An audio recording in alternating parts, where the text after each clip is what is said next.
الحمد لله وكفى والصلاة والسلام على من لا نبي بعد أما بعد فأعوذ بالله من الشيطان الرجيم بسم الله الرحمن الرحيم ہمارا یہ دوسرا محاضرہ یہ دوسرا سبق یہ سنت اور بدعت کے عنوان سے ہوگا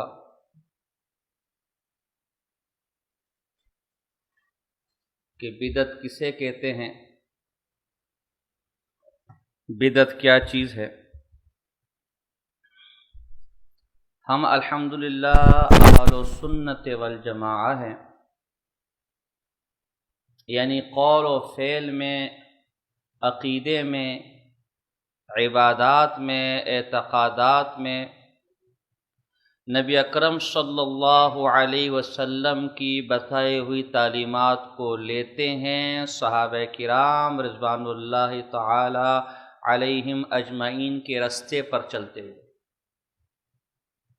یہی بہت آسان تعریف ہے اہل سنت والجماعت کو سمجھنے کی۔ شیخ عبد القادر جیلانی رحمہ اللہ غنیۃ الطالبین میں کہتے ہیں فعلی المؤمن اتباع اہل سنت والجماعت، مومن پر کیا لازم ہے؟ اہل سنت والجماعت کی اتباع لازم۔ فالسنت ما سن رسول اللہ صلی اللہ علیہ وسلم والجماعت ما اتفق علیہ الصحابۃ فی خلافۃ الخلفاء الراشدین۔ سنت تو نبی اکرم صلی اللہ علیہ وسلم کا طریقہ ہے، اور والجماع وہ صحابہ کرام رضوان اللہ تعالی علیہم اجمعین کا بتلایا ہوا راستہ ہے۔ لہٰذا جو نبی اکرم صلی اللہ علیہ وسلم کے طریقے سے ہٹا ہوا ہے وہ بھی بدعتی ہے، اور جو صحابہ کرام رضوان اللہ تعالی علیہم اجمعین کو بیچ میں سے نکالنے والا ہے وہ بھی بدعتی ہے۔ یہ نہیں ہو سکتا کہ اگر نبی نے نہیں کیا تو کیا ہوا، اگر صحابہ نے نہ کیا تو کیا ہوا۔ اسی کو حضور نے ما انا علیہ و اصحابی، جو ایک گروہ جو جنت میں جانے والا ہے اس کی نشانی بتائی، ما انا علیہ و اصحابی، اور یہ اہل حق گروہ اہل سنت والجماع اسی ما انا علیہ و اصحابی پر کھڑا ہے۔ امام ابن کثیر فرماتے ہیں کل قول و فعل لم يثبت عن الصحابة فهو بدعة لأنهم لم يتركوا خصلة من خصال الخير إلا وقد بادروا إليها۔ ہر وہ قول عمل جو صحابہ کرام رضوان اللہ تعالی علیہم اجمعین سے ثابت نہیں وہ بدعت ہے، اس لیے کہ دین کے کوئی خیر کا کام ایسا نہیں ہے جو دین ہو اور اس کی طرف وہ دوڑ کے نہ گئے ہو۔ اگر آج جو کام تو کر رہے وہ دین ہوتا تو یقیناً صحابہ کرام رضوان اللہ تعالی علیہ اجمعین کو ضرور کرتے۔ شاہ اللہ محدث دہلوی فرماتے ہیں الفرقۃ الناجیہ هم الآخذون فی العقیدۃ والعمل جمیعا بما ظہر من الکتاب والسنۃ وجرى علیہ جمہور الصحابۃ والتابعین، حجۃ اللہ بالغہ جلد 1 صفحہ 170۔ یہی اہل سنت والجماعت، یہ فرقہ ناجیہ ہے جو قرآن و سنت کی پیروی کرنے والے نبی اکرم کی تعلیمات کی روشنی میں اور سلف اور اسلاف کی اقوال کی پیروی میں۔ حضرت حذیفہ بن یمان رضی اللہ تعالیٰ عنہ الاعتصام شاطبی، امام شاطبی کی جلد نمبر 2 صفحہ نمبر 310، کل عبادت لم یتعبدها اصحاب رسول اللہ صلی اللہ علیہ وسلم فلا تعبدوها، اس کو نہ کرو۔ تو اہل سنت والجماعت اسے کہتے ہیں جو رسول اللہ صلی اللہ علیہ وسلم کے طریق پر ہوں، صحابہ کرام رضوان اللہ تعالی علیہ مجمعین کے راستے پر ہوں، اور ان کی عبادات، ان کے اعمال، عقائد قرآن و سنت سے اسی طریق پر مؤید ہوں۔ اب اس کے مقابلے میں اہل بدعت ہوگا، بدعتی ہوگا۔ کیا ہوگا؟ جو نبی اکرم کی سنت کو چھوڑنے والا اور صحابہ کے طریق کو ترک کرنے والا، اور یہ ایسا منحوس آدمی ہے۔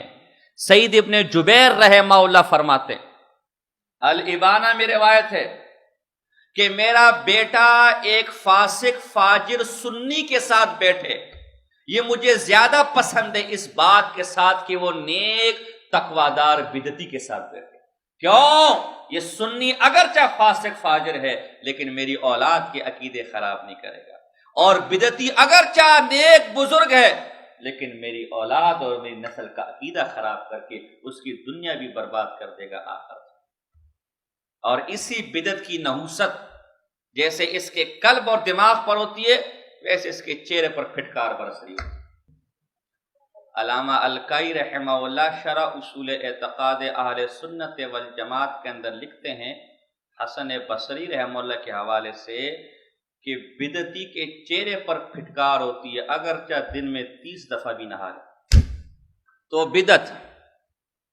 بدعت کی لغوی تعریف بدعتن بروزن رفعتن،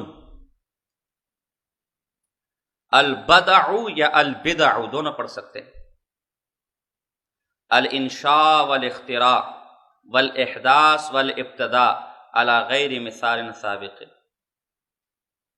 بغیر کسی مثال سابق ہے کوئی نئی چیز، کوئی اختراع، کوئی نئی بات، کوئی نئی چیز، اسی سے بدیع السماوات والارض، زمین و آسمان کے پہلے کوئی مثال اللہ نے بدون مثال اس کو کیا کیا۔ اصطلاحی تعریف کیا ہے؟ اللہ اکبر۔ اصطلاحی تعریفات مختلف لوگوں نے مختلف کی ہے، لفظی اختلاف ہے، معال سب کا ایک ہے، تو ہم صرف کچھ تعریفات ذکر کر دیں گے، پھر جو ہمارے نزدیک معید اور مضبوط تعریف ہے اس کا ذکر کریں گے۔ ویسے وہ لفظی اختلاف ہے، کوئی حقیقی اختلاف نہیں، لیکن وقت نہیں ہے زیادہ، میں اس کے اندر تطبیق نہیں کر سکتا، میں صرف آپ کو اشارے دے دوں گا، باقی غور و فکر کر کے خود ہی آپ تطبیق کر دینا، نہیں تو جب کبھی اس موضوع پر لمبی چوڑی بحثیں ہوں گی پھر وہاں ہم تطبیقات بھی پیش کر دیں گے۔ سب سے پہلی تعریف میں اللہ شیخ الاسلام والمسلمین، آیت من آیات اللہ حجت اللہ فی الارض، امام ابن تیمیہ رحمہ اللہ سے پیش کروں گا، سب کو دے سبحان اللہ۔ جانتے ہو اسے؟ جانتے اللہ۔ امام ابن الہادی رحمہ اللہ کے شاگرد گزرے ہیں، انہوں نے ان کا تذکرہ لکھا ہے، اور اس میں میرے پاس ہے، میں نے پڑھی، اس میں لکھتے ہیں میرے استاد صاحب نے سیاستہ ساری یاد کر لی، ساری حفظ کر لی، لیکن حدیث کی تڑپ ختم نہ ہوئی، تو پھر طبرانی کی طرف متوجہ ہوئے، معجم کبیر، معجم اوسط، معجم صغیر کو یاد کر ڈالا، پھر بھی حدیث کی تڑپ ختم نہ ہوئی، تو مسند امام احمد بن حنبل کم و بیش 30,000 احادیث ان کو بھی حفظ کر ڈالا، اور اس وقت میرے استاد کی عمر 19 سال۔ علماء نے لکھا ہے الرد الوافر کے اندر کہ 7 صدیوں کے آسمان نے امام ابن تیمیہ رحمہ اللہ جیسا بزرگ نہیں دیکھا، اور اللہ کی قسم خود امام ابن تیمیہ نے بھی اپنا جیسا بزرگ اور اپنے جیسا عالم نہ دیکھا ہوگا۔ وہ جب حدیث پر بات کرتا ہے یوں لگتا ہے حدیث کے علاوہ کچھ اور پڑھا ہی نہیں ہے، جب تفسیر پر بات کرتا ہے یوں لگتا ہے جیسے تفسیر کے علاوہ کچھ اور پڑھا ہی نہیں ہے، جب صرف پر بات کرتا ہے یوں لگتا ہے صرف کے علاوہ کچھ اور پڑھا ہی نہیں ہے، جب نحو پر بات کرتا ہے یوں لگتا ہے نحو کے علاوہ کچھ پڑھا نہیں ہے۔ اللہ کی قسم اللہ نے انہیں ہر فن میں امامت کا درجہ دیا ہوا۔ یہ معلوم ہے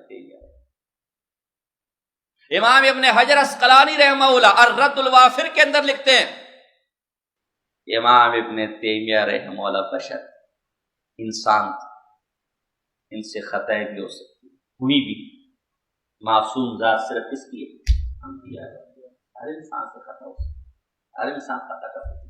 ابھی میں سبق پڑھاؤں گا، پہلے پڑھے خدا جانے خطا کتنی ہوئی ہوگی۔ امام شافعی رحمہ اللہ کی کتاب الام 17 دفعہ پڑھی گئی ان کے سامنے، ہر دفعہ کوئی نہ کوئی غلطی نکالتے تھے، کوئی نہ کوئی غلطی نکلتی تھی، شامی کے اندر ہے۔ بالآخر امام شافعی رحمہ اللہ فرمایا اگر ہم یوں ہی غلطیاں نکالتے رہیں قیامت تک یہ کتاب امت کے سامنے نہیں آ سکتی۔ غلطیوں سے پاک ایک اللہ کا قرآن ہے، اس کتاب کو ایسے ہی شائع کرو، کس کی آدمی کتاب غلطیوں سے پاک۔ امام مالک کے بقول اس صاحب قبر محمد مصطفیٰ احمد مجتبی صلی اللہ علیہ وسلم کے سوا ہر ایک کی بات کو قبول بھی کیا جا سکتا ہے، رد بھی کیا جا سکتا ہے۔ تو امام ابن حجر اسقلانی رحمہ اللہ فرماتے امام ابن تیمیہ بشر تھے، انسان تھے، خطا بھی ہوئی ہے لیکن مجتہد کیا تھے؟ مجتہد۔ اس خطا پر بھی ایک سوال، اس خطا پر بھی، لہذا خطاؤں کے متعلق ہم ان کے لیے توبہ استغفار کریں گے، گمراہی کا فتویٰ نہیں لگائیں گے، گمراہی کا فتویٰ بات سمجھے کہ نہیں؟ فلاں نے کہا فلاں تو بہت کچھ کہتا ہے، فلاں تو بہت کچھ کہتا ہے، لیکن تفتازانی کے شاگرد نے ابن عربی رحمہ اللہ کے کفر پر بھی کتاب لکھی۔ کس پر؟ امام ابن عربی رحمہ اللہ کے کفر پر 23 کتابیں لکھی گئی۔ ملا علی قاری حنفی رحمہ اللہ الرد علی القائلین بوحدۃ الوجود کے اندر لکھتے ہیں کہ یہ ابن عربی فی الدرک الاسفل من النار ہے، معاذ اللہ، اور اگر یہ مسلمان ہے تو پھر عیسائی اور یہودی بھی مشرک، لیکن ہم کہتے ہیں نہیں، ابن عربی رحمہ اللہ اللہ کے ولی تھے کہ نہیں تھے یار؟ آپ کے شیخ تھانوی رحمہ اللہ حکیم الامت ان کے دفاع میں کتاب لکھی ہے، تو فتوے تو ہر جگہ مل جائیں گے۔ منصور حلاج آپ سب کا بزرگ ہے کہ نہیں؟ اللہ کا ولی ہے کہ نہیں؟ لیکن البدایہ والنہایہ کے اندر لکھا ہے کہ ان کے زمانے کے تمام علماء کا ان کے کفر پر اجماع تھا۔ تو اگر اتنے بڑے بڑے لوگوں کے خلاف کتابیں لکھی گئی ہے، آپ کے پیٹ میں مروڑ نہیں اٹھتا، تو امام ابن تیمیہ رحمہ اللہ اگر کسی نے کہہ دیا تو کہہ دے میرے بھائی، لیکن ہمارے اسلاف اکابر ان کو گمراہ اختلاف کیا ہے، اختلاف۔ لیکن ملا علی قاری رحمہ اللہ جب ابن حجر رحمہ اللہ نے ان پر رد کیا تو ملا علی قاری رحمہ اللہ ایک دم جوش میں آئے۔ ہمارے ہر رات کی طرح افغانستان کے ان کا ذرا کبھی کبھی میٹر شارٹ ہو جاتا تھا، تو اپنے استاد کو رگڑ دیا۔ ہرگز وہ مجسمہ اور مشبہ نہیں تھے، بلکہ دونوں امام ابن تیمیہ بھی اور امام قیم رحمہ اللہ بھی کانا من اکابر اہل سنت والجماعت۔ یہ کون تھے؟ اکابر اہل سنت، اور یہی امام اہل سنت مولانا سرفراز خان صفدر صاحب رحمہ اللہ نے نقل کی، یہی بات نقل کی۔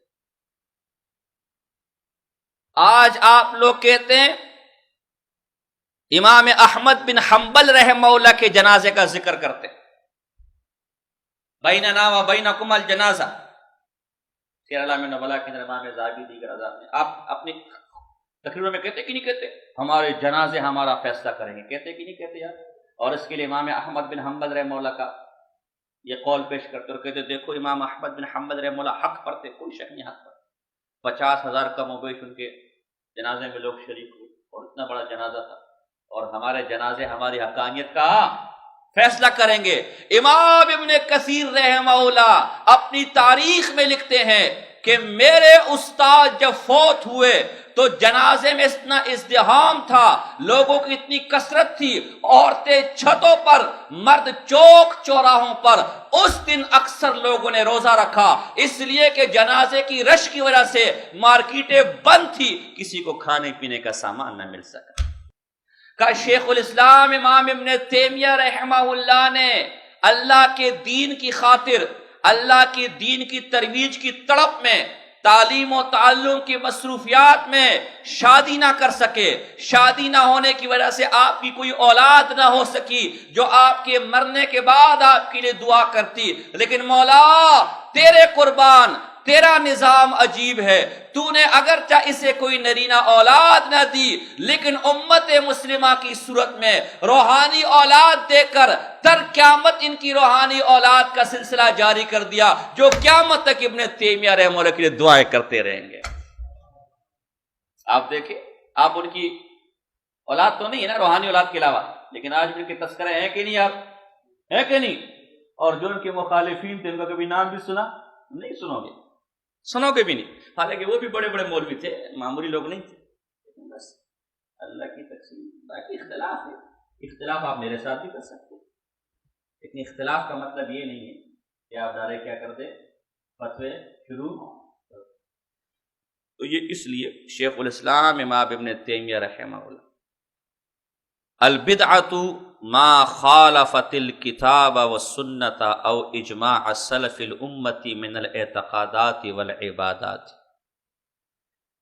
اعتقادات یا عبادات میں جو شے قرآن و سنت کے خلاف، اس کا نام کیا ہے؟ بدعت۔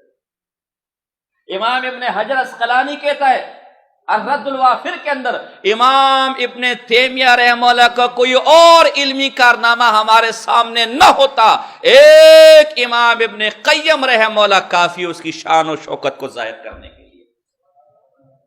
اور یار لوگ کہ ہاں وہ بھی گمراہ ہے، وہ بھی کیا ہے؟ یہ امام ابن رجب حنبلی آ گیا ہے، نام سنے کہ نہیں سنا؟ وہ اس امام ابن تیمیہ کا پوتا شاگرد ہے۔ جتنے بڑے بڑے نام آپ نے سنے نا، یہ سب اسی کے شاگرد ہیں۔ تو اس سے اس کے علم کا اندازہ رکھا۔ علماء لکھتے ہیں کہ قرآن اور تفسیر کی علوم پر جب بات کرتا تھا، یوں لگتا تھا جیسے اس کی آنکھوں کے سامنے وہ علوم پڑے ہوئے۔ امام ابن تیمیہ خود کہتا ہے کسی بھی آیت کی تفسیر کرنے کے لیے میں سب سے پہلے اس آیت کی کم سے کم 200 تفاسیر کو دیکھتا تھا، پھر سجدے میں گر کر اللہ سے دعا کرتا تھا، اے اللہ اس آیت کا مطلب مجھ پر کھول۔ امام ابن رجب حنبلی متوفی 795 ہجری لکھتے ہیں المراد بالبدعۃ ما احدث مما لا اصل له، ایسی ایجاد کی گئی ہو کہ جس پر کوئی اصل شریعت سے نہ ہو، کوئی دلیل نہ ہو۔ بہرحال مزید بھی میں نے کی تعریفیں لکھی ہیں، آپ ذرا جو ہمارے اندر جو تعریف ہے جامع معنی اس کو سمجھیں۔ بدعت کسے کہتے ہیں؟ بدعت ایسی ہر نوپید شے، نئی ایجاد کردہ شے جس پر نہ قرآن سے، نہ سنت رسول صلی اللہ علیہ وسلم سے، نہ اجماع سے، نہ قیاس سے کوئی دلیل ہو، اور نہ صحابہ کرام، تابعین، تبع تابعین کے زمانے میں اس کا وجود ہو، یہ بدعت ہے۔ صحابہ، تابعین، تبع تابعین کے بعد وہ وجود میں آئی ہو، اور قرآن و سنت، اجماع اور قیاس سے مجتہد پر کوئی دلیل موجود نہ ہو، یہ کیا ہے؟ بدعت۔ دلیل لکھو دلیل لکھو۔ علامہ عبدالحی لکھنوی رحمہ اللہ متوفی 1304 ہجری لکھتے ہیں فَإِنَّ الْبِدْعَةَ مَا لَمْ يَكُنْ فِي الْقُرُونِ الثَّلَاثَةِ وَلَا يُوجَدُ لَهُ أَصْلٌ مِّنْ أُصُولِ الْأَرْبَعَةِ، نہ قرون ثلاثہ میں ہو تابعین، اور نہ اصول اربعہ، اور نہ یار قرآن، اجماع، کیا قرآن سنت اجماع اور اس پر کوئی دلیل بھی نہ۔ اقامت الحجہ ان کی کتاب ہے، علی ان الاکثار فی التعبد لیس ببدعہ، بس اقامت الحجہ کر لے، اقامت الحجہ، صفحہ نمبر 12، قاہرہ مصر کا چھپا ہوا نسخہ ہمارے پاس ہے۔ یہی تعریف قریب قریب علامہ تفتازانی رحمہ اللہ، سب کے دو رحمہ اللہ، تاکہ کسی استاد نے تمہارے ذہن میں گند ڈالا ہو نا کہ یہ رافضی تھا، ماجرہ فلسفی تھا، تو وہ نکل جائے۔ سب کے دو رحمہ اللہ، متوفی 793 ہجری، شرح مقاصد ان کی کتاب ہے۔ یہ شرح عقائد جس کو تم نے سر کا در بنایا ہوا ہے، تو اس کی بہت ہی آسان کتاب ہے، حلوہ کتاب، شرح مقاصد پڑھو تمہارا دماغ کھلے۔ شرح مقاصد جلد نمبر 3 صفحہ نمبر 466۔ والمحدث فی الدین، دین میں کوئی نوپید، محدث کا مطلب بدعت نوپید شے، من غیر ان یکون فی عہد الصحابۃ والتابعین ولا دل علیہ الدلیل الشرعی، دلیل شرعی بھی کوئی نہ ہو۔ اچھا، ایک بزرگ گزرے حنفی، علامہ برکلی یا برکلی، متوفی 981 ہجری، ان کی کتاب الطریقۃ المحمدیہ، اس کی شرح بریقہ محمدیہ، ایک شرح حدیقۃ الندیہ، تو عموماً طریقہ، بریقہ، حدیقہ کہا جاتا ہے، ٹھیک ہے۔ تو طریقہ جب کہا جائے گا اس کا متن ہوگا، اس میں لکھتے ہیں ما حدث یا ما احدث بعد الصدر الاول، بدعت اسے کہتے ہیں جس کو صدر اول کے بعد ایجاد کیا گیا. یہ طریقہ متن ہے صدر اول کے بعد. اب صدر اول کسے کہتے ہیں؟ صدر اول سے کیا مراد ہے؟ اس کی تعریف پھر حدیقہ کے اندر علامہ عبد الغنی نابلسی رحمہ اللہ اور علامہ عبد الحی لکھنوی رحمہ اللہ اقامت الحجہ کے اندر کہتے ہیں کہ صدر اول سے مراد صحابہ تابعین تبع تابعین کا دور ہے. صحابہ تابعین تبع تابعین کے دور کے بعد اس کو ایجاد کیا گیا ہو اور چاروں دلائل میں سے کوئی دلیل اس پر موجود، وہ کیا ہوگی؟ میلاد صحابہ تابعین تبع تابعین کے زمانے میں موجود اور کوئی دلیل نہیں تھی. وہ جو دلائل وہ دیتے وہ دلیل نہیں ہے، وہ تو آپ کو ہر جگہ مل جائے گا، ٹھیک ہے نا. وَأَمَّا بِنِعْمَةِ رَبِّكَ فَحَدِّثْ، اپنی رب کی نعمتوں کا کیا کرو؟ ذکر کرو. تو اس میں میلاد کہاں ہے؟ اس میں تو رب کی نعمت ہے. رب کی نعمت، میری ٹوپی بھی رب کی نعمت ہے، میرے کپڑے بھی رب کی نعمت ہے، میرا سبق بھی رب کی رحمت ہے. وہ تو رب کی نعمت ہے، یہ کوئی دلیل نہیں ہے. بات سمجھے کہ نہیں سمجھے؟ تو میلاد، تیجا، 40واں، آذان سے پہلے مروجہ سات و سلام، مزارات، فلاں فلاں فلاں فلاں فلاں، میں لمبی بات نہیں کر سکتا، وقت مختصر ہے. ان میں سے کوئی نہ صحابہ کے زمانے میں، نہ تابعین کے زمانے میں، نہ تبع تابعین، کوئی چیز صدر اول میں سے نہیں ہے. نہ قرآن سے ثابت ہے، نہ حدیث سے، نہ اجماع امت، نہ قیاس سے. کہ امام حنیفہ نے ریلی نکالی ہو میلاد کی، کہ امام شافعی نے میلاد کے جلسے میں نعتیں لگا کے ہوا کیا سنیں، لہٰذا یہ کیا کہلائے گا؟ بدعت کہلائے گا. وقت کم ہے. یہ جو صدر اول ہم السلف فی زمن رسول اللہ والصحابہ الی آخری. الحدیقۃ الندیہ جلد نمبر 1. صرف حوالہ جات نوٹ کر لو. یا نہیں ہے حضرت جی، او حضرت جی اس کو الگ سے نوٹ کرو، یا نہیں ہے، یا میرے اپنے نوٹ سے، یا نہیں ادھر نوٹ کرو.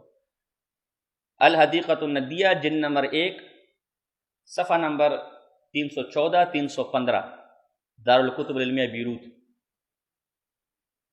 314 315 الحدیقۃ الندیہ،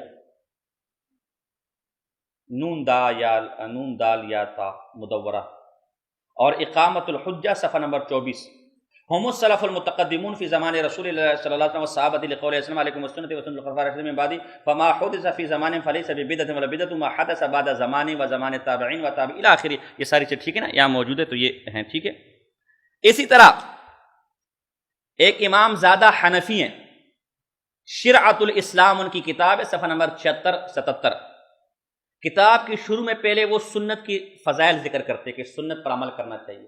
پھر آگے لکھتے سنت پر تمسک کرنا چاہیے، سنت پر ثابت قدم رہنا چاہیے. المراد من هذه السنة التي يجب التمسك بها ما كان عليه القرون المشهود لهم بالخير والصلاح والرشاد وهم الخلفاء الراشدون ومن عاصر سيد الخلائق ثم الذين من بعدهم من التابعين ثم من بعدهم فما احدث سنت وہ جس پر صحابہ رسول اللہ، صحابہ تابعین تبع تابعین کاربند. فما احدث بعد ذلك من امر على خلاف مناہجہم فهو البدعۃ وكل بدعۃ ضلالہ. دیکھو آگے کہ نہیں آ گیا. یہ تعریف تھی متقدمین نے کیا تعریف کیے؟ جو صحابہ یعنی رسول اللہ، صحابہ، تابعین تبع تابعین کے زمانے میں نہ ہو اور چاروں دلائل میں سے کوئی دلیل بھی اس پر موجود نہ، وہ کیا ہے؟ وہ بدعت ہے. یہ چند حوالے اور بھی ہیں، میں نے مختصر ایک بدعت کی تعریف اور میں کرتا ہوں جو میں بریلیوں کی کتابوں سے ثابت کروں گا. ایک اور تعریف ہمارے بریلی بھائیوں کے حکیم الامت مفتی احمد یار گجراتی نے جا الحق میں یہ چیلنج دیا کہ دیوبندی بدعت کی کوئی ایسی تعریف کر دیں کہ جس تعریف کی روح سے ان کے سارے کام تو صحیح ہو جائیں، بدعت کا اطلاق اس پر نہ ہو اور ہمارے کام کیا ہو جائیں؟ بدعت. یہی کہتے ہیں نا کہ دیکھو بھائی ہم اگر میلاد کرتے تم بھی تو رائیون کا اجتماع کرتے ہو، ہم اگر میلاد کرتے تم بھی تو مدرسہ بناتے ہو، بخاری لکھی تو رسول اللہ کے زمانے میں. اب تعریف سمجھو جس سے ہم ایسی تعریف کریں گے کہ ہمارے اعمال درست بیٹھ جائیں گے اور طریق مخالف کے اعمال کیا ہوں گے؟ غلط. بدعت کی تعریف سمجھو. بدعت ہر وہ کام، ہر وہ عبادت، ہر وہ عمل دین کے نام پر، کس کے نام پر؟ جس کو دین سمجھا جائے، عبادت سمجھی جائے. بریلی بھائی کیا کہتے ہیں؟ نبی کے زمانے میں تو قورمہ بھی نہیں تھا، نبی کے زمانے میں تو بریانی بھی نہیں تھی، نبی کے زمانے میں تو حلوہ مالیدہ بھی نہیں تھا. وہ کم بخت مارے، بدعت دین میں ہوتے، حلوے مالیدے میں بھوکے سے پوچھو دو اور دو چار کتنے، دو دو کتنے، کہے گا 4 روٹیاں 4۔ بھائیوں سے پوچھو بدعت کیا، بریانی تو نہیں تھی نا، کو بھائی تو کھاتا رہے، اس کو ہم ایسی بدعت نہیں کہہ رہے، تو پریشان۔ ان کا سارا مسئلہ یہی ہے، سارا مسئلہ یہ مسئلہ حل ہو جائے کہ مسئلے سارے حل ہو جائیں۔ 2 چیزیں پر پابندی لگا دو، یہ ختم ہو جائیں گے۔ ایک سپیکر بند ہو جائیں، کہیں بھی اسد والسلام علیکم کی آواز تو کہیں بھی نہیں، اور ایک حلوے کی دیگ پر، تو ہر وہ کا یہ دین، یہ میں بتانا چاہ رہا ہوں دنیاوی۔ بھائی ٹرین جہاز حضور کے زمانے میں تھا تو وہ بھی بدعت ہونا چاہیے نا، ٹرین جہاز کوئی بدعت کوئی عبادت کس نے کہا جو ٹرین میں سفر نہ کرے وہ وہابی ہے، جو جہاز میں سفر کرے گا وہ پکا سنی ہے۔ تو ہر وہ کام عبادت عمل جو دین لہذا دنیاوی ایجادات، دنیاوی امور، عادات، اس پر دلائل بھی ہیں میرے پاس لیکن وہ وقت نہیں ہے، ورنہ عادات کے استثناء علماء نے کیا ہے لیکن وہ وقت نہیں ہے۔ ہر وہ کام عبادت عادت جو دین کے بعد، جو دین میں 3 زمانوں کے بعد نبی اکرم صلی اللہ علیہ وسلم قرون ثلاثہ سمجھتے ہو نہیں سمجھتے، مختصر مدبات سمجھتے ہو، نبی اکرم صلی اللہ علیہ وسلم صحابہ تابعین تبع کے بعد ایجاد کیا گیا ہو، باوجود مقتضی ہونے کے، سمجھاتا ہوں، باوجود، یا یوں کر لو دین کے نام پر ہر وہ عمل عبادت جس کا مقتضی، جس کا یا جس کی علت یا جس کا مقتضی قرون ثلاثہ میں موجود ہو، اور کوئی معنی بھی لکھو اور کوئی معنی بھی موجود، تو قرون ثلاثہ کے بعد اس کو کرنا یہ کیا ہوگا، بدعت ہوگا، جس کا مقتضی بھی قرون ثلاثہ میں ہو۔ لہذا دین فصل اول ہے، جو دین نہیں ہوگا، جو دین میں وہ بدعت، مقتضی فصل ثانی ہے، مقتضی بعد میں پیدا ہوا تو بدعت، معنی فصل ثالث ہے، معنی رافع ہوگا تو بدعت۔ سمجھاتا ہوں مقتضی کا کیا مطلب، یہ جو ایجاد آپ کر رہے ہیں، یہ جو بدعت آپ کر رہے ہیں، اس کا تقاضا کرنے والا، اس پر برآنگیختہ کرنے والا، اس کی علت قرون ثلاثہ میں موجود ہو، اس کے باوجود بھی ان لوگوں نے، تو آج کریں گے تو کیا کہلائے گا؟ بھائی میلاد ہم اس لیے مناتے کہ رسول اللہ صلی اللہ علیہ وسلم کا تذکرہ ہو جائے، ان کی سیرت بیان ہو جائے، ان کے عشق سے اظہار ہو جائے، تو بولے صحابہ کو عشق نہیں تھا، صحابہ کو رسول کی سیرت بیان کرنا مقتضی علت موجود ہے کہ نہیں موجود؟ بھائی جنازے کے بعد مروجہ دعا کیوں کرواتے ہو؟ بھائی اس لیے کرواتے تاکہ مردے کی بخشش ہو جائے، بولے صحابہ رسول اللہ سے دعا کروا کے بخشش کروانے کے چاہت دار نہیں تھے۔ بھائی تیجا 40واں کیوں کرواتے ہو؟ تاکہ ایثار ثواب ہو جائے، مردے کی بخشش ہو جائے، بھلے صحابہ تابعین اپنی مردوں کی بخشش نہیں کروانا چاہ رہے تھے۔ بھائی قبروں کو پکی کیوں کرتے ہو، مزارات کیوں بناتے ہو؟ تاکہ معلوم ہو جائے کہ یہ بزرگوں کی قبر ہے، بھلے صحابہ کرام نہیں چاہتے تھے کہ رسول اللہ کی قبر پکی ہو کر بزرگی ہو جائے، رسول اللہ سے بڑا کوئی بزرگ ہوگا۔ غرض مقتضی موجود ہے یا نہیں، تقاضا ہے کہ نہیں، علت ہے کہ نہیں، اس کے باوجود بھی لہذا آج اگر کریں گے تو کیا ہوگا؟ لیکن مقتضی ان 3 زمانوں میں، مقتضی بعد میں پیدا ہوا، مقتضی کا وجود بعد میں، تو چونکہ مقتضی بعد میں ہوا لہذا اب یہ بدعت، اب رسول اللہ کے زمانے میں آپ کی ذات سامنے موجود تھی، آپ کی ایک مجلس دلوں کی کایا پلٹ دیتی تھی، دلوں کی دنیا بدل لیتی تھی۔ آپ نے خود بھی دیکھا ہوگا جس کو غصہ بہت آتا ہے، کتنا بھی وہ کنٹرول کر لے، آ جاتا ہے کہ نہیں آ جاتا؟ کسی کے ساتھ آپ کی نہیں لگتی، کتنا بھی آپ کنٹرول نہیں لگتی نا، مزاج ہے نا۔ اے قربان نبی اکرم کی صحبت میں ابو ایوب انصاری رضی اللہ تعالیٰ عنہ کو جیسے ہی پتا چلا کہ کائنات کے سردار کو کدو بڑا پسند ہے، فرماتے اسی دن کے بعد مجھے کدو سے محبت ہو گئی۔ یہ صحبت۔ آج آپ آتے پیر صاحب دل کی حالت بدل لے، چلے کرواتے ہیں، نظر بندی کرواتے، بھئی آنکھیں بند رکھنا، پردہ کرنا، یہ چلا کرنا، یہ ذکر اذکار کرنا، یہ رات بتانا، یہ کرنا، وہ خانقانا، وہ کئی 3 4 5 6 سال پیر صاحب کے ساتھ گزار کے پھر کوئی تقوی وغیرہ آپ کے دل میں آتا ہے۔ رسول اللہ کی صحبت میں آیا، صحابی ایک رسول اللہ کی صحبت میں آئے، یا رسول اللہ، زنا کرنے کو دل کرتا۔ رسول اللہ صلی اللہ علیہ وسلم نے فرمایا کوئی اگر تیری گھر والی کے ساتھ یہ کام کرے، بہن کے مفہوم بہن کے ساتھ کام کرے، بیٹی کے ساتھ کرے، تجھے یہ پسند ہوگا؟ کہا رسول اللہ میں قطعاً یہ پسند نہیں کروں گا۔ رسول اللہ نے ایک سینے پر ہاتھ مارا، انگلی ماری، پھر کسی اور کو بھی پسند نہیں کہ ان کی بہن بیٹی کے ساتھ یہ کام کیا جائے. صحابی پکار اٹھا بس رسول اللہ اب میرے دل سے خواہش نکل کے ختم ہو چکی. یہ صحبت تبھی تو میں نے کہا نا، بات کا کوئی پیر فقیر غوث اوتاد ابدال بڑے سے بڑا بزرگ ہو جائے، ایک ادنا سے ادنا سے ادنا سے ادنا صحابی کے پاؤں کے خاک کے برابر بھی نہیں ہو سکتا. کیوں کہ اس صحابی کو صحبت سردار کائنات صلی اللہ علیہ وسلم مل چکی ہے. بعد والا اس کا دل اس سے نہیں پلٹ سکتا. تو رسول اللہ کے زمانے میں چونکہ آپ کی ذات سامنے موجود تھی، دل کی حالت پلٹنے کے لیے آپ کی صحبت کافی تھی. مقتضی کوئی موجود.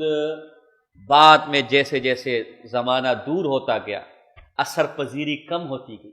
اب مقتضی پیدا ہوا کہ خانقاہیں قائم کی جائے، لوگوں کی اصلاح کی جائے، خاص چلے لگوائے جائے، خاص ذکر اذکار کا پابند کیا جائے. چونکہ مقتضی بعد میں پیدا ہوا لہذا بعد میں خانقاہیں نکلی. اب یہ رسول اللہ سامنے موجود ہے، کسی حدیث کسی مسئلے کے بارے میں شبہ ہوا، رسول اللہ کی صحبت میں بیٹھ کر وہ شبہ حل کر لیا. لیکن جب رسول اللہ کائنات سے چلے گئے، علماء بکھر گئے، اب ہر ایک آدمی کے پاس نہ حدیث تھی نہ عالم تھا کہ حدیث کو دیکھ کر مسئلہ حل کر لیتا، عالم کو دیکھ کر مسئلہ حل کر لیتا. اب ضرورت پیش ہے کہ حدیثوں کو جمع کیا جائے، مدارس قائم کیا جائے، ایک نصاب تیار کیا جائے. چونکہ مقتضی بعد میں پیدا ہوا لہذا بدعت. تو اس لیے یہ کام بدعت، کیونکہ مقتضی اور آپ کے مقتضیات چونکہ اس زمانے میں موجود پھر بھی رسول اللہ نے، لہذا کیا ہوگا. اور مانے بھی نہ ہو. تراویح رسول اللہ کے زمانے میں نہیں تھی جماعت کے ساتھ 20 رکعت کے ساتھ پورے قرآن کو ختم کرنے کے ساتھ. عمر فاروق رضی اللہ تعالیٰ عنہ نے شروع کی، بدعت نہیں ہے اس موجودہ ترتیب کے ساتھ. کیوں کہ رسول اللہ صلی اللہ علیہ وسلم کے زمانے میں مقتضی تھا، رمضان تھا، ختم قرآن کا علاقہ علت بھی موجود تھی، لیکن مانے تھا. رسول اللہ نے فرمایا کہ تم پر واجب نہ ہو جائے، لازم نہ ہو جائے، پھر تم کر. لیکن چونکہ رسول اللہ کی وفات کے بعد وحی کا دروازہ اب مانے یعنی واجب وجوب کا آنا، یہ مانے رافع ہو گیا. لہٰذا عمر فاروق نے وہ تراویح چونکہ مانے نہ رہا لہذا بدعت. سمجھ آ گئی. تو یہ تعریف. اب اس تعریف پر حوالے، اس تعریف پر حوالے. پیر و مرشد مولانا احمد خان صاحب بریلی، ان کی غائبانہ نماز جنازہ، ان کی نہیں مطلب ان کی کتاب کا نام ہے غائبانہ نماز جنازہ، صفحہ 38 39. وہ تو ویسے بھی دین کا جنازہ پڑھ چکا تھا تو کتاب بھی کا لکھ لو. تو غائبانہ نماز جنازہ صفحہ 38 39. بئی ہما حالانکہ زمانہ اقدس میں صدہا صحابہ کرام رضوان اللہ تعالی علیہم اجمعین نے دوسرے مواضع یعنی دوسری جگہ میں وفات پائی، کبھی کسی حدیث صریح سے ثابت نہیں کہ حضور نے غائبانہ ان کی جنازے کی نماز پڑھی. کیا وہ محتاج رحمت والا نہ تھے؟ کیا معاذ اللہ حضور اقدس صلی اللہ علیہ وسلم کا عام طور پر ان کی نماز جنازہ نہ پڑھنا ہی دلیل روشن و واضح ہے کہ جنازہ غائب پر نماز ناممکن تھی، ورنہ ضرور پڑھتے کہ مقتضی بکمال و فور موجود اور معنی مفقود. حضور کے زمانے میں غائبانہ جنازے کا مقتضی کے صحابہ کی بخشش و مقتضی موجود ہے بکمال، اور معنی بھی مفقود ہے، کوئی معنی بھی موجود.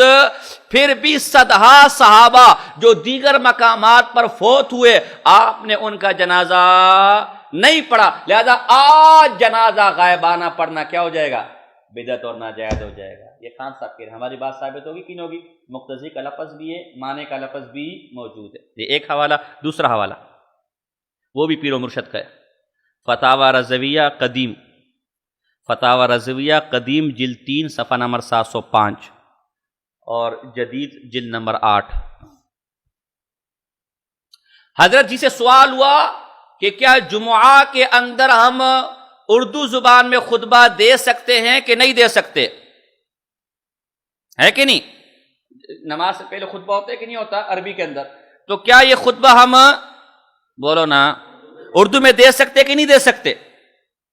تو آپ نے اس کا جواب لکھا. جواب کیا ہے؟ زمانے صحابہ کرام رضی اللہ تعالی عنہم میں بحمد اللہ ہزارہا بلاد عجم فتح ہوئے، ہزاروں اجمی حاضر ہوئے، مگر کبھی منقول نہیں کہ انہوں نے ان کی غرض سے خطبہ غیر عربی میں پڑھایا، اس میں دوسری زبان خلط کی ہو۔ وَكُلُّ مَا وُجِدَ مُقْتَضِيهِ عَيْنًا مَا عَدَمِ الْمَانِعِ ثُمَّ تَرَكُوهُ دَلَّ عَلَىٰ أَنَّهُمْ كُفُّوا عَنْهُ فَكَانَ أَدْنَاهُ الْكَرَاهَةُ۔ ہر وہ چیز جس کا مقتضی موجود ہو، معنی مفقود ہو، پھر بھی وہ کام انہوں نے، تو وہ کم سے کم مکروہ بمعنی بدعت، شامی نے مکروہ اور بدعت کوئی کی کہا، تو وہ چیز کیا ہوگی؟ یہاں اردو میں خطبے کو ناجائز اسی واسطے کہا کہ یہ مقتضی، کہ چونکہ اب زمانے کے لوگ عربی نہیں سمجھتے، اب ہم اردو میں کریں خطبہ، تو اعلیٰ حضرت نے کہا کہ یہ مقتضی اجمی صحابہ کے زمانے میں بھی موجود تھے، وہ بھی عربی سمجھتے، مقتضی موجود اور کوئی معنی بھی، کہ قرآن اور حدیث میں ہے کہ اردو میں خطبہ حرام ہے، مقتضی بھی موجود ہے، کوئی معنی بھی نہیں ہے، پھر بھی صحابہ نے یہ کام، لہذا اب یہ کام کرنا کیا ہوگا؟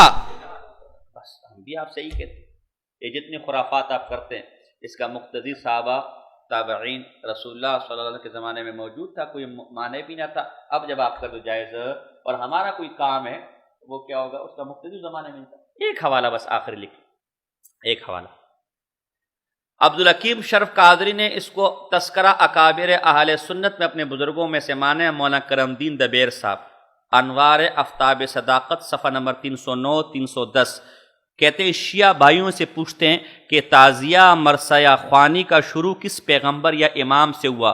اگر کسی نبی یا امام یا صحابی سے اس کی ابتدا ثابت نہیں تو ماننا پڑے گا کہ سب کچھ بدعات محرمہ ہے۔ یعنی اے شیعہ بھائیو، تم جو یہ کہہ رہے ہیں، تم جو یہ مرثیہ کرتے ہو، تم جو یہ تعزیہ کرتے ہو، آیا کسی نبی سے ثابت ہے، کسی صحابی سے ثابت ہے، کسی امام سے ثابت ہے؟ جب کسی نبی سے ثابت نہیں، کسی صحابی سے ثابت نہیں، کسی امام سے ثابت نہیں، تو آج اس کو کرنا کیا ہوگا؟ بدعت ہے، حرام بدعت ہوگا۔ یہی ہم کہتے ہیں آپ کی ساری خرافات کسی نبی سے ثابت نہیں، کسی صحابی سے ثابت نہیں، کسی امام سے ثابت نہیں، لہذا کیا ہوں گے؟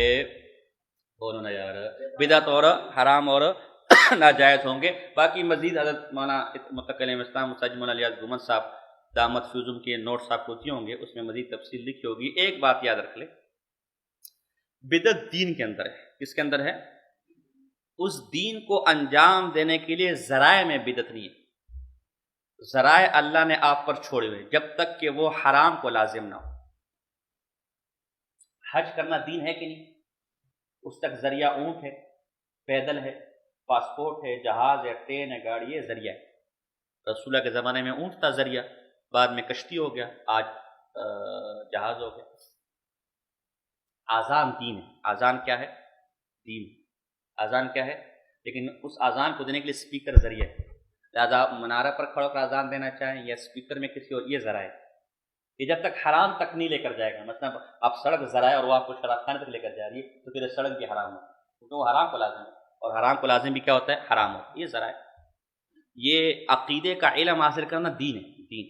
اس کے لیے مجلس کے اندر جمع ہونا، ایک وقت مقرر کرنا، یہ کیا ہے؟ یہ ذرائع، ٹھیک ہے نا؟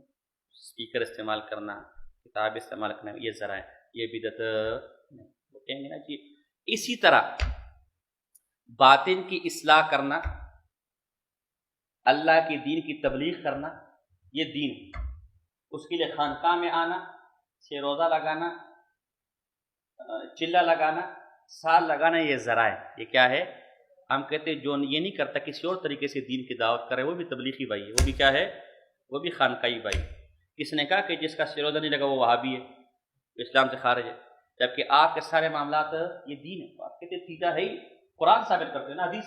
ہم نے کبھی رائمنڈ کو قرآن سے ثابت کیا، کبھی حدیث ثابت کیا، کبھی مرکز اہل سنت کو آپ نے کہا قرآن ثابت کیا، لیکن یہ فرق ہے۔ آپ نے ان کو، آج آپ پہ اعتراض ہوگا، نبی کی میلاد تو نہیں مناتے لیکن دارالعلوم کراچی والے 14 اگست منا رہے ہیں، اور کم بخت مارا 14 اگست کو کس سے کہا جو منائے گا وہ سنی وہابی نہیں ہوگا، 14 اگست پہ آنے والے کو 49 کروڑ کا ثواب ملے گا، کس سے کہا ہے؟